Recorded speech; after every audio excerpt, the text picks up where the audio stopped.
They told you the story of Eve like it was complete. There was more than Cain, Abel, and Seth. There was a daughter they never wanted you to know about, a daughter who didn't kneel, didn't obey, and didn't fit the narrative. Her name was Noria. Eve's hidden bloodline. The one erased from scripture because she was too dangerous to exist in a world built on submission. Noria isn't some apocryphal background character. She's the spark that exposes the system. In the ancient text called The Reality of the Rulers, Eve gives birth to Noria after the fall, after being violated by the forces that called themselves gods. These beings, the archons, were not divine, not holy, not creators of light. They were impostors, architects of control, pretending to be gods while feeding off human obedience. And from that darkness, Eve bore a daughter who would never bow to them. Noria was called the virgin whom no power defiled. That wasn't about purity. It was defiance. The archons tried to control her the same way they did her mother, and she burned their lies to the ground. Literally. When the so-called righteous men prepared Noah's ark to survive the flood, Noria tried to enter. They denied her. She set the ark on fire. That's how far she went. She refused to be saved by the system that enslaved her. This is where things start getting uncomfortable for the institutions that claim to own the truth. Because if Noria existed, if Eve had a daughter who defied the false gods, the entire religious hierarchy collapses. The story shifts from obedience and punishment to rebellion and liberation. Eve was not the origin of sin. She was the mother of resistance. And Noria was her evolution, a divine insurgent, born to expose the fraud of creation itself. The so-called God who cursed Eve for seeking knowledge was never the true creator. He was a counterfeit, a jealous craftsman trying to mimic a higher reality. Eve's mistake wasn't disobedience, it was awakening. And Noria inherited that flame. The Gnostics described her as a being of pure light trapped in flesh, conscious of her divine origin, aware that the rulers of this world were blind tyrants.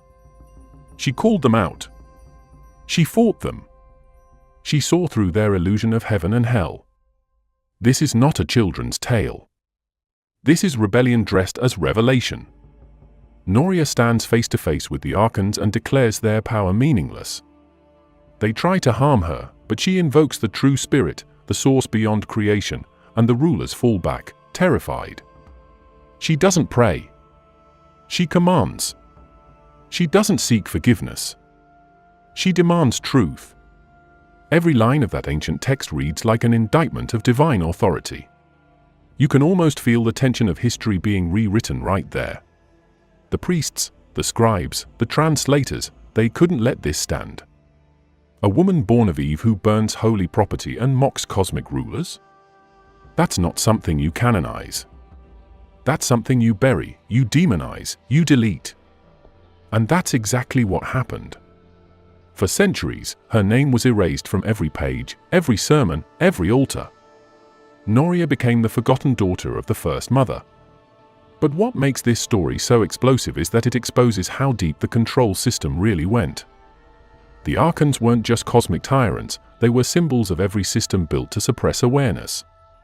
They wanted a world where humans forgot their divine origin, where women were silent, where obedience was survival.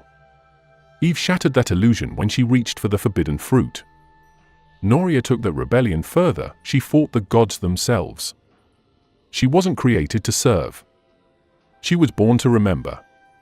In her veins ran the last trace of a higher world, the true realm of light that existed before the imitation we call Earth.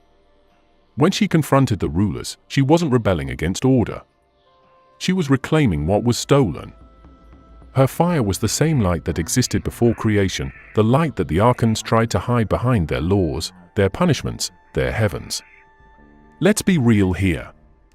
That's why she had to be erased. A female figure who destroys the ark, defies divine authority, and exposes the rulers as frauds? That would have detonated every patriarchal foundation of organized religion. Because it means Eve wasn't cursed. She was chosen. And her daughter didn't fall, she rose. The so-called sin of humanity becomes an act of liberation the moment light refused to kneel before darkness. Every version of the myth that came after tried to neutralize that threat. Eve became guilty. Adam became the victim. The serpent became evil. The god who enslaved them became good. And Noria? She disappeared. Her story reduced to dust in untranslated scrolls for 2,000 years. Because once you know her name, you start questioning everything. You start seeing that maybe the real enemy wasn't the serpent, it was the voice that told you not to seek knowledge. You've been told that sacred history is neat, consistent, and perfectly aligned. But the truth is, it's stitched together like a cover-up. Every story that made it into the canon went through filters, edits, power struggles, and political manipulation. The so-called Word of God was a battlefield, and the casualties were the texts that didn't fit the system. One of those casualties was the record that mentioned the daughter of Eve. You think that was an accident? Not even close. It was strategy. The men who decided which texts were divinely inspired weren't prophets. They were politicians in robes. Councils, empires, bishops, all sitting around deciding what version of creation the masses were allowed to believe. Anything that challenged their hierarchy was marked heresy, burned, buried, or rewritten. The Gnostic records were especially dangerous because they didn't preach submission, they preached awareness. They didn't glorify obedience, they glorified awakening. And that kind of message doesn't sit well with anyone who profits from control. So what do? They flatten the story. They turn cosmic rebellion into moral failure. They take divine knowledge and call it temptation. They erase the female symbols of power because those figures don't fit a system that worships authority. They needed Eve to be guilty, not wise. They needed the serpent to be evil, not enlightening.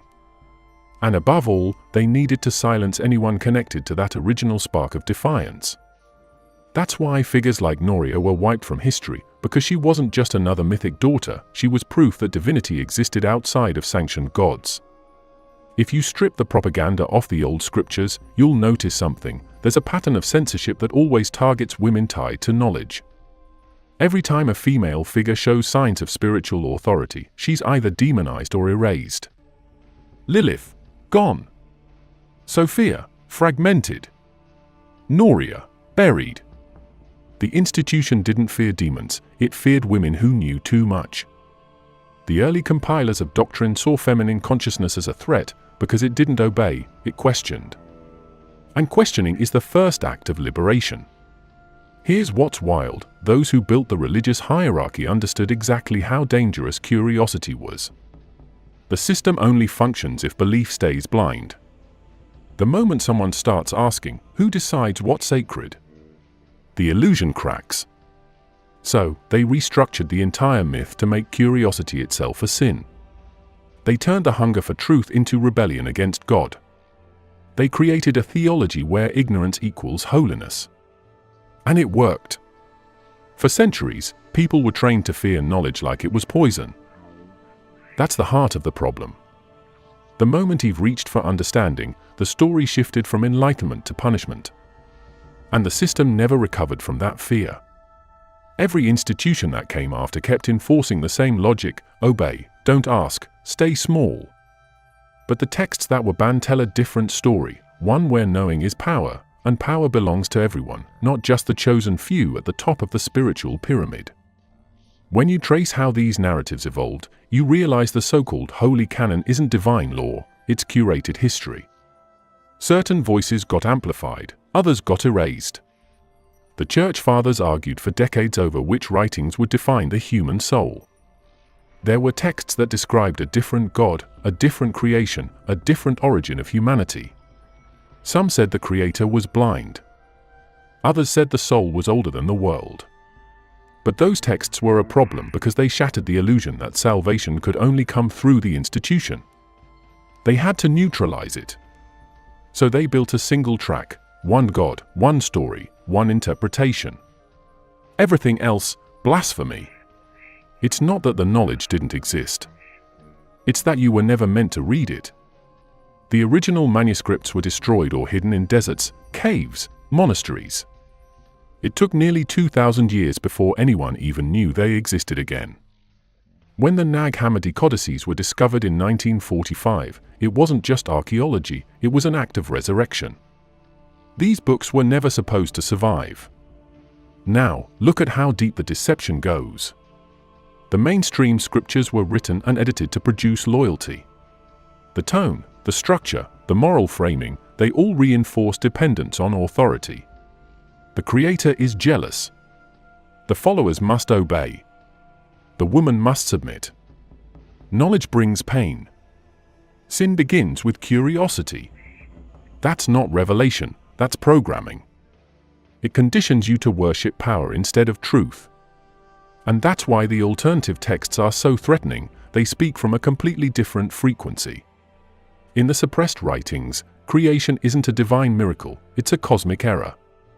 The world isn't a gift, it's a trap built by inferior beings pretending to be gods. The true source isn't the one demanding worship, it's the silent light beyond all names, unreachable by rulers, untouchable by priests. That kind of cosmology destroys every pyramid of control that religion depends on. It tells you you're not fallen, you're imprisoned. It tells you you're not a sinner, you're a captive spirit. And that's why the ancient editors tore it all apart. The erasure of Eve's daughter wasn't just about removing a name. It was about rewriting human identity. If the divine feminine is seen as the carrier of wisdom and resistance, then the masculine authority loses its monopoly. The moment you accept that, the hierarchy collapses. Because suddenly, divinity isn't vertical, it's internal. That's the heresy they feared. That's why they kept rewriting the script until submission looked sacred. Let's talk about why this matters to the original myth structure. The Genesis narrative became the foundation of Western theology because it justifies control through guilt. It tells you humanity fell, so someone must redeem it. That logic builds an entire economy of salvation, priests, confessions, rituals, sacrifices. But if you insert a character like Noria back into that equation, the system breaks. Because she represents self-awareness as redemption, not obedience. She proves you don't need to beg for forgiveness when you understand the mechanism that enslaves you. The existence of that kind of figure was political dynamite for early dogma. If one woman could bypass the divine hierarchy, then every soul could. And once people realized they didn't need an intermediary to access the source, the power structure lost its foundation. So the editors did what every empire does, they sanitized the myth. They kept the skeleton, threw away the fire. They turned revolution into repentance. You can trace the fingerprints of this manipulation in every surviving translation. Phrases twisted to shift meaning. Characters redefined. Entire scenes cut or rewritten to protect doctrine. The serpent's words, "You shall be like gods, knowing good and evil," were reframed from revelation to temptation. That's how control works. You don't destroy knowledge, you redefine it. You take the forbidden and label it evil until people police themselves. This is why the censored texts read like rebellion manifestos. They talk about divine light trapped in matter, about the soul remembering its origin, about archonic rulers manipulating human perception.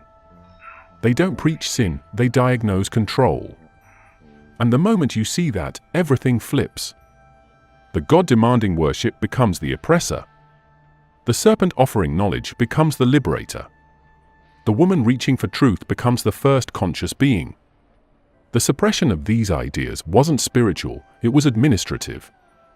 It's what every empire does when truth threatens order. They don't argue with it, they erase it. The disappearance of figures like Noria isn't random, it's a reflection of how systemic control has always functioned: delete the inconvenient, glorify the compliant, punish the aware. The Bible you read today isn't just scripture, it's edited mythology, optimized for obedience. Every cut, every omission, every translation choice was an act of control. The church didn't just guard spiritual truth, it managed perception. It taught people to fear their own minds, to distrust their own intuition, to believe that divinity existed somewhere far away, mediated through ceremony. The texts that spoke otherwise were buried, because they revealed that divinity was never external, it was stolen from within. The so-called archons, Those rulers of the material universe were not gods of creation, they were wardens. They ran the system like a prison, building layers of illusion to keep consciousness trapped inside flesh and fear. Noria didn't just recognize that system, she broke it open. Her defiance wasn't symbolic. It was literal. When she stood against the archons, it wasn't faith against doubt, it was divine intelligence against counterfeit authority.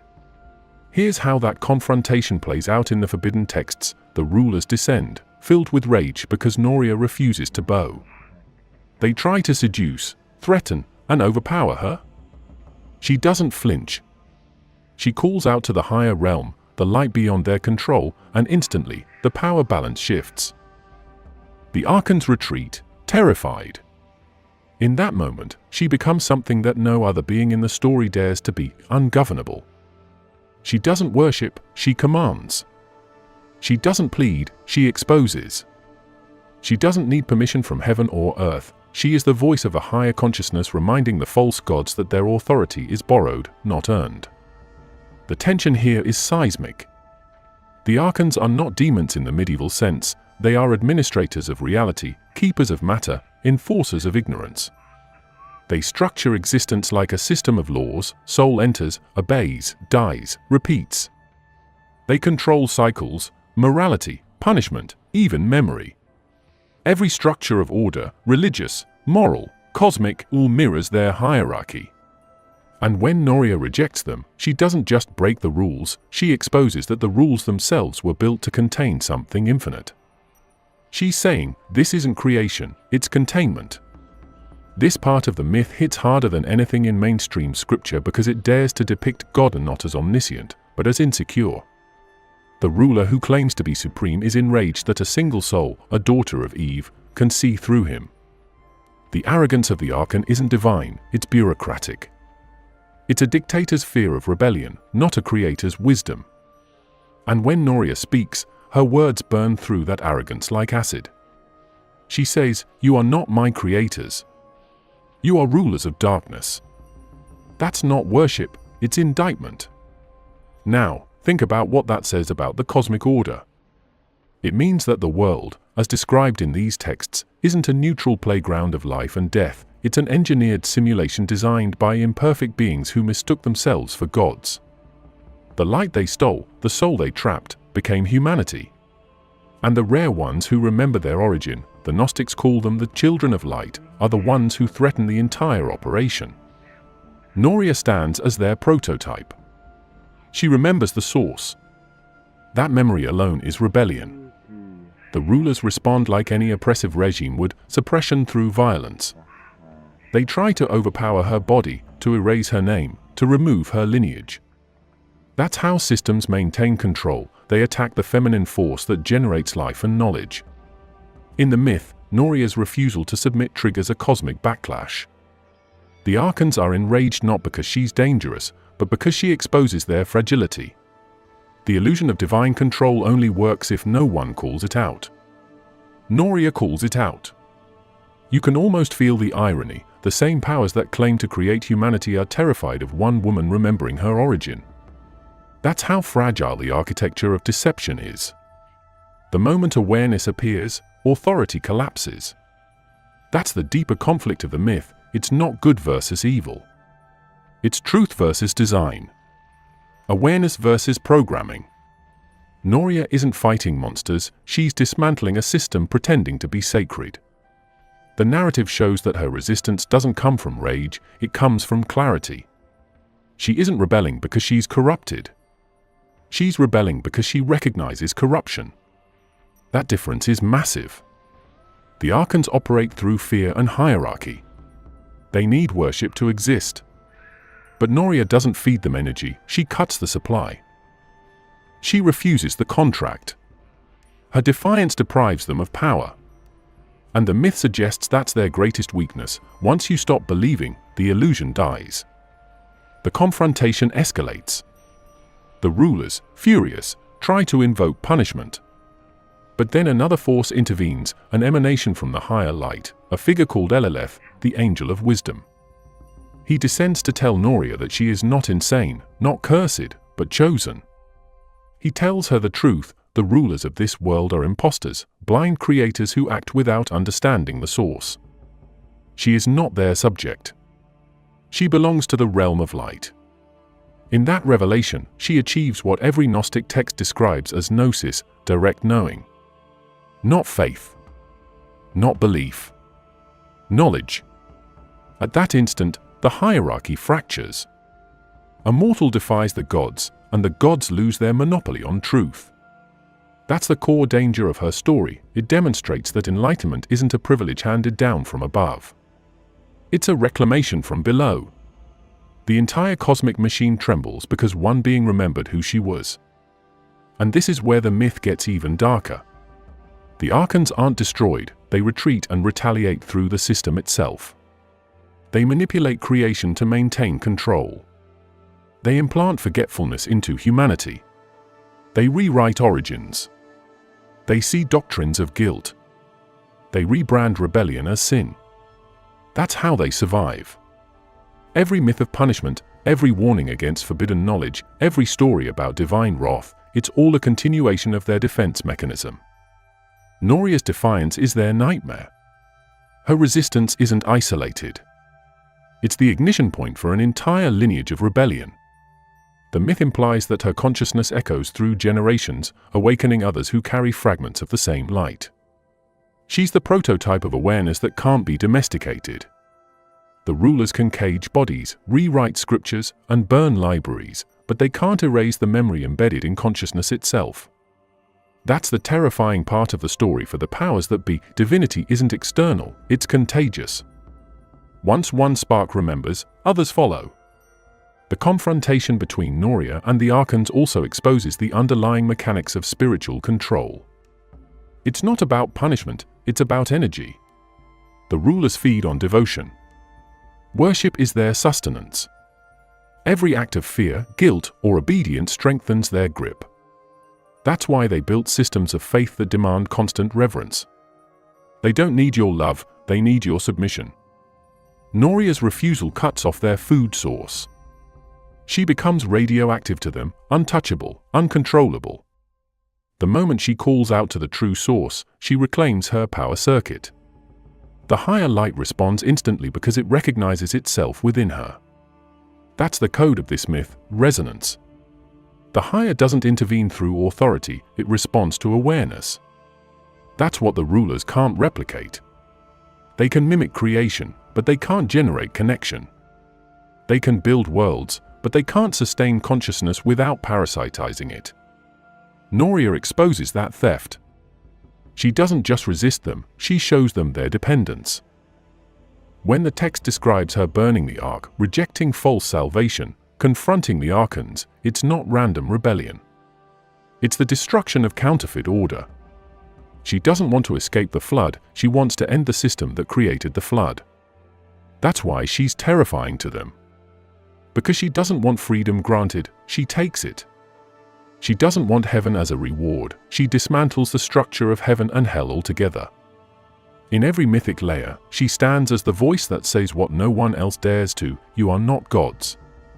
You are frauds. The impact of that statement is nuclear. It collapses the legitimacy of power that's been worshipped for millennia. It makes creation look like a copy of a higher blueprint, made by lesser beings who mistook imitation for invention. And it makes humanity look like a stolen fragment of divine light, trapped inside a machine of authority. We're not talking about divine punishment or moral fables anymore, we're talking about spiritual violence at a cosmic level. The ancient texts don't sugarcoat it. They describe Eve and her bloodline being targeted, not because of sin, but because of what they carry, light. The archons, those counterfeit rulers, couldn't create life the way the higher source could, so they did what every parasite does when it can't produce: it corrupts. They assaulted creation to claim ownership over it. And this is where the myth crosses from symbolic into brutal territory. The story says the archons took leave. That word isn't poetic, it's a violation. The creators of the material world forced themselves on the Mother of Life to imprint their control directly into humanity's bloodline. They didn't seduce, they overpowered. They didn't bless, they defiled. What they wanted wasn't intimacy, it was authority. They believed that by corrupting the vessel of creation, they could control the soul that entered it. That's not religion. That's spiritual enslavement disguised as divine order.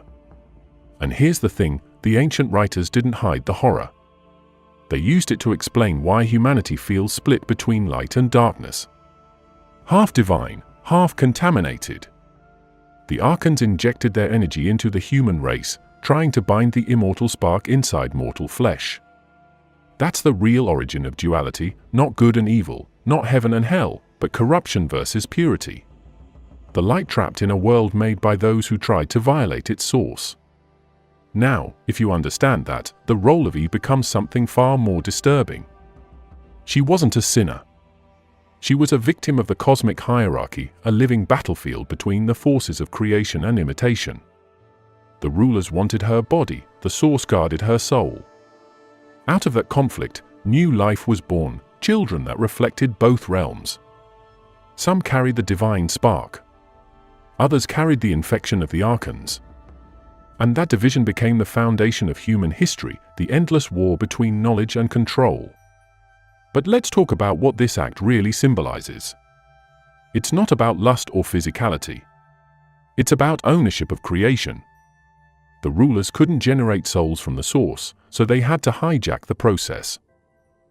They turned divine creation into reproduction, a cycle they could monitor, regulate, and exploit. Every birth became a contract between the divine and the counterfeit. They didn't just shape flesh, they shaped destiny. They wanted every human to be born under their jurisdiction, bound by the system of material dependence they created. That's why the world in these texts is described as a counterfeit paradise, a cage designed to look like heaven, built on stolen divinity. And Noria, Eve's secret daughter, was the one who broke that chain. She wasn't born of their violation. She was the genetic anomaly, the one their control couldn't reach. Her existence alone exposed their failure. Every time she appeared, it reminded the archons that their theft of creation wasn't perfect. They could manipulate, but they couldn't erase the blueprint of light completely. That's why she was hunted. Not because she rebelled, but because she represented proof that their control was incomplete. When the texts describe the archons' obsession with Eve's lineage, it's not about desire, it's about containment. They wanted to lock down every fragment of the divine that entered the material world. They wanted to weaponize it. They wanted the soul of man to serve as their power source. Every hierarchy, every commandment, every concept of obedience was a continuation of that original act, a ritual of dominance repeating through generations. Humanity became a farm, not of bodies, but of spiritual energy. That's the uncomfortable part that modern interpretations skip. They talk about original sin, temptation, and shame, but they never talk about consent. They never talk about the violence embedded at the root of the story. The archons' assault wasn't moral failure, it was conquest. It was the first colonization. The colonization of the soul. And it explains why this world feels inverted, why the things that claim to be holy so often reek of corruption. The system was infected at the root. Eve's trauma wasn't erased, it was encoded. The texts imply that fragments of that experience carried on in the collective human psyche. The fear of punishment, the instinct to submit, the worship of authority, those are residues of violation. Humanity inherited the behavioral programming of captivity. The archons didn't just breed with flesh, they bred obedience. And that's why awareness is so dangerous to their system. Because awareness deprograms it. It breaks the spell of domination. The story goes even deeper. The archons didn't just target Eve once, they repeated the cycle through bloodlines. Every generation that carried a trace of divine consciousness became a threat. The wars of old, the sacrifices, the laws carved in stone, they were all part of the containment strategy. Keep the soul occupied, make it forget its origin, and the prison sustains itself. That's not theology. That's management. The archons weren't omnipotent, they were administrators of a stolen world. Now, here's where the mythology turned sinister and genius at the same time. The rulers realized they couldn't destroy the divine essence outright. It was immortal. So they created systems of shame to make humanity reject its own power. They made pleasure a sin. They made curiosity rebellion. They made the natural state of life a crime against God. That's psychological warfare. The Archons didn't need chains, they needed guilt. They didn't need cages, they needed confession. Because once you convince the divine spark that it's dirty, you never have to imprison it, it imprisons itself. And that's why the story of Eve's assault isn't just tragedy, it's architecture. It explains the origin of submission. The world became a mirror of that act. Kingdoms rule by divine right. Priests speak on behalf of heaven. Suffering becomes sanctified. The entire structure of civilization is built on that same power dynamic, the violator called divine, the violated called sinful. That's the shadow that runs through every page of sacred history. Noria's defiance only makes sense when you see the horror she was born from. Her mother was the first target of spiritual conquest. Her birth was the system's glitch. She carried what they couldn't corrupt. Her presence exposes the underbelly of creation, the fact that everything sacred in this world might actually be built on the bones of something stolen. That's why her story is hidden. It doesn't just question who the true God is, it questions what godhood even means when creation itself begins with violation. The Archons' crime was never about lust, it was about hierarchy. Their assault was a declaration of ownership over the material plane. They wanted to overwrite the original code of existence. And the moment they did, they called it divine law. That's why the God of the Old Testament speaks like a conqueror, not a creator, jealous, wrathful, possessive. The tone is not love, it's control. The story you read today is the cleaned-up version of that same narrative. The sanitized script that turns conquest into creation and domination into holiness. But the older texts preserve what the editors couldn't erase, the underlying fear of the rulers. They feared the feminine principle. They feared the creative force they couldn't replicate. They feared the womb that connected matter to spirit. Eve's body was the last link between the divine source and the material realm, and they wanted it under control. When they violated her, they weren't just taking power, they were cutting off the bridge. And yet, it failed. Because even through the act of violence, something uncontrollable was born. Noria. The anomaly. The spark that proved light cannot be fully owned. Somewhere between translation tables and royal decrees, her name disappeared. And when history gets rewritten, it's never about oversight, it's about control. The people who built the canon weren't just compiling texts. They were constructing the boundaries of reality. They decided who gets remembered, who gets demonized, and who gets deleted. Noria fell into the last category, not because her story lacked importance, but because it had too much of it. Her existence undermined the foundation of everything they wanted you to believe. What made her so dangerous was simple. She wasn't just a symbol of rebellion, she was a living contradiction. A divine bloodline that existed outside patriarchal authority. Her presence proved that creation could continue without the permission of the rulers. That meant the entire concept of divine order was a lie. Every empire built on it, from the temples of Sumer to the cathedrals of Rome, stood on stolen ground. You can't preach submission if the first woman's daughter is proof that divinity disobeys. That's why her story had to vanish. The priests and editors who shaped theology needed Eve to be the failure, not the mother of revolution. They needed the serpent to be the deceiver, not the liberator. And they needed the daughter to never exist. Because once you introduce her, the whole narrative collapses. Suddenly, the divine isn't a hierarchy. It's an inheritance. And that kind of truth is unmanageable for institutions that depend on dependence. The suppression of Noria's story followed the same formula used in every age of control: isolate the threat, distort the context, replace it with something safer. So they recycled her archetype. They turned her into saints, virgins, and martyrs who were obedient, harmless, or dead. They reduced the feminine divine from an active force of resistance into a symbol of submission. You see it in every culture, the same energy resurfacing under new names, repainted to fit the narrative. But the essence stays the same: the one who remembers, the one who resists, the one who carries forbidden knowledge. When you read the ancient fragments that survived, Noria doesn't speak like a victim. She speaks like someone who knows she's being erased. She declares herself a child of the light. She says no power of darkness can touch her. She doesn't ask for validation.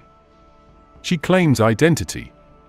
And that's exactly what makes her incompatible with any doctrine built on obedience.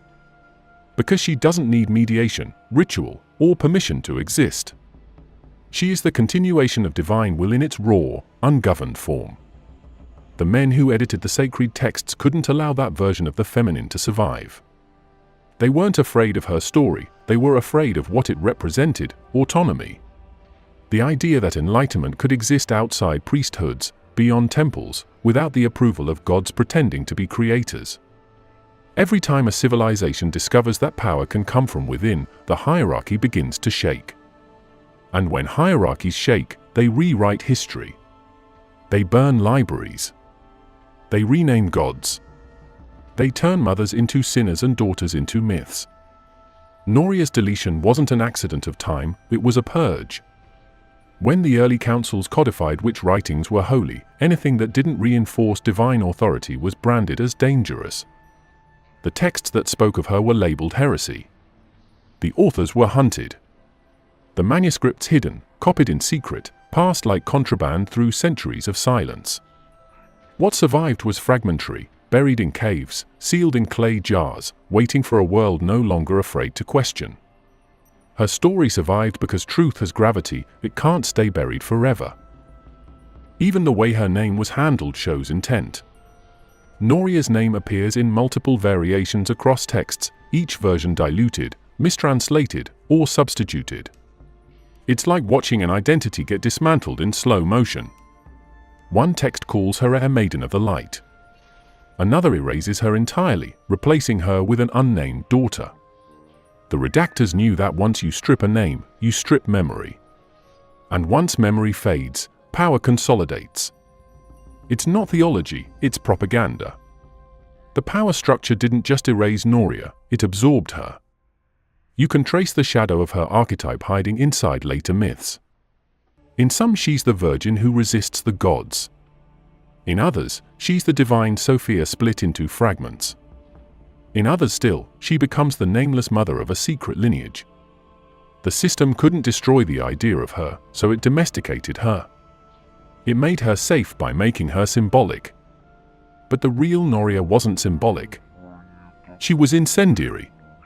Her existence pointed to a truth the rulers couldn't face, that the universe wasn't born from perfection, but from error. That the creator of this world wasn't the highest god, but an imitator. That consciousness itself predates the cosmos. Once you accept that, everything changes. The worshipper becomes the equal of the deity. The temple becomes irrelevant. The mediator becomes obsolete. That's the kind of heresy that can't coexist with empire. So they buried her under dogma and fear. Let's be clear about how deep this went.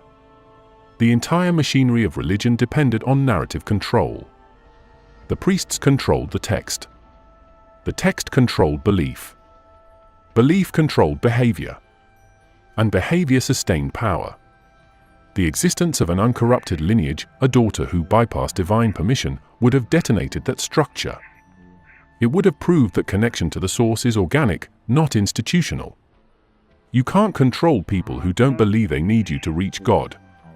That's why every trace of her became a threat to state and church alike. The church fathers didn't debate her story, they silenced it. The emperors didn't analyze her message, they outlawed it. To preserve their authority, they had to cut off the ancient root of divine rebellion.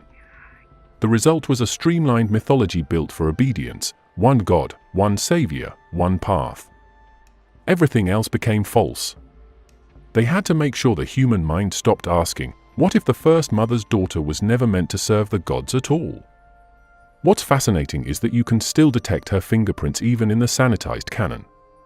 In fragments of prayers to unnamed maidens, in obscure references to the child of Eve who walks with fire, in marginal notes copied by anonymous monks who didn't dare to speak her name but couldn't bear to forget it. Her image reappears like static behind the main broadcast, faint, distorted, but persistent.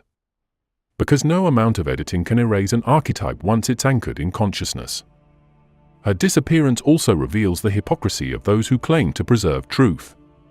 The same institutions that condemned her story for being unorthodox built their power on myths far less coherent. They absorbed pagan rituals, reproposed older gods, and rewrote timelines to fit their political agendas. But when it came to Noria, they drew the line. Why?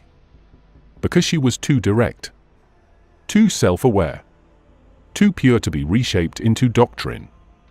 You can manipulate ignorance, but you can't rewrite defiance. What they couldn't foresee was that their censorship would one day expose them. Because the absence itself became suspicious. You start comparing mythologies, tracing genealogies, and suddenly there's a missing link, someone who should exist but doesn't. That silence becomes evidence. And when the fragments resurface after 2,000 years, they don't whisper, they scream. They reveal that the earliest traditions weren't about sin and punishment. They were about memory and resistance. They weren't built around submission to authority, but around the recovery of identity. Now we're entering the deepest layer of the story, the part that doesn't get discussed, the part that terrifies both theologians and historians. This isn't myth anymore, this is metaphysics with blood on its hands. Because what the texts hint at is something the system could never admit, the structure of creation itself depends on deception. The hierarchy of gods, angels, rulers, every level of it, is built to keep you disconnected from what you truly are. Noria's existence was the fracture in that system, the glitch that showed the blueprint of control could be seen, understood, and broken. Her story ends where humanity's begins, in rebellion against the architects of illusion. Not in war, not in punishment, but in awakening. When the Archons realized that Eve's daughter couldn't be subdued, they turned their energy toward containment. They built layers of reality so thick that truth would collapse under its own confusion. Religion became one layer. Morality another. Science, politics, language, identity, all layers of the same architecture designed to drown out the memory of what came before creation. And the brilliance of their trap is that it doesn't feel like a prison. It feels like order. The sky is the ceiling. Time is the wall. Death is the lock. But every once in a while, someone remembers. Someone sees the crack. Someone feels that faint vibration that says, something here isn't right. That's the echo of the same consciousness that Noria embodied, the one that refused to worship its captors. The Archons don't rule through violence anymore. They rule through belief. They realized that the most efficient way to control consciousness isn't to fight it, it's to convince it that obedience is virtue. That's why systems of worship all share the same spine: authority, guilt, sacrifice.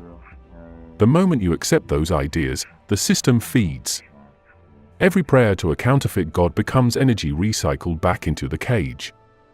Every fear of judgment becomes data in their architecture.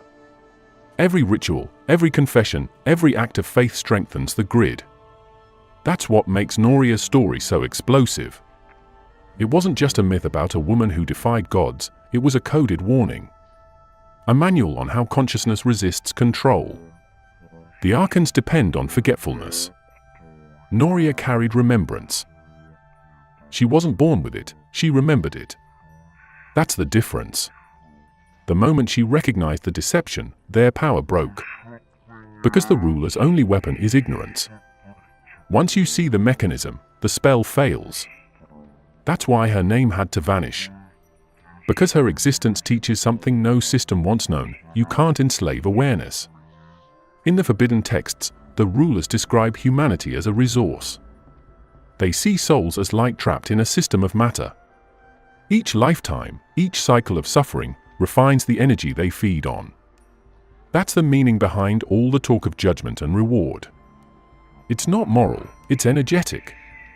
Heaven and hell aren't places, they're power grids. The obedient get recycled, the aware escape. That's what the holy generation in the same texts refers to, the ones who don't fall back into the machine. The ones who wake up and refuse to play.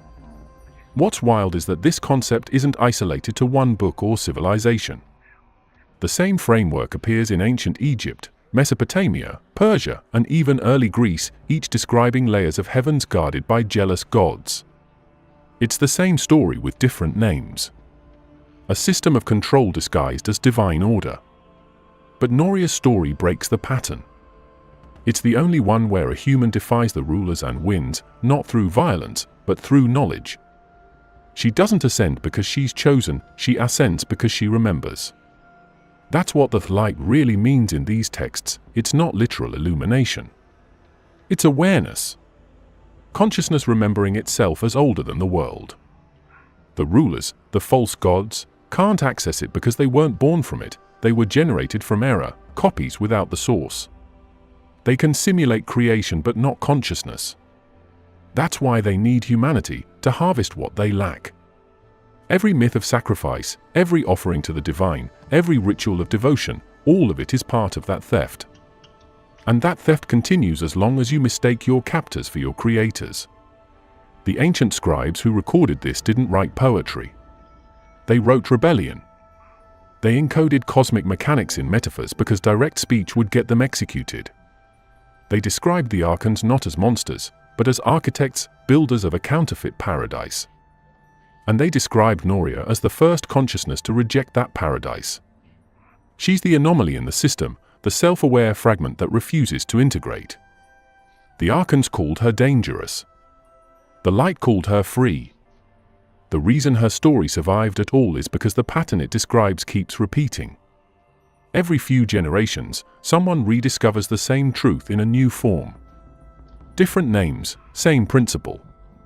The rulers create order, the order feeds on obedience, the obedient call it divine. Then someone remembers. And the system resets. It's not myth, it's a cycle. And in every cycle, there's a Noria, someone who says no, someone who refuses to serve, someone who burns the ark and walks away from salvation built by the same hands that caused the flood. In the structure of creation, she represents the variable that can't be controlled. The unknown factor the system didn't account for. The awareness that refuses assimilation. That's why her name echoes through the forbidden texts with such fury. Because she wasn't meant to exist. She wasn't supposed to survive. She's living proof that even a world built from error can produce consciousness strong enough to overthrow it. It means the entire narrative of divine authority collapses under its own weight.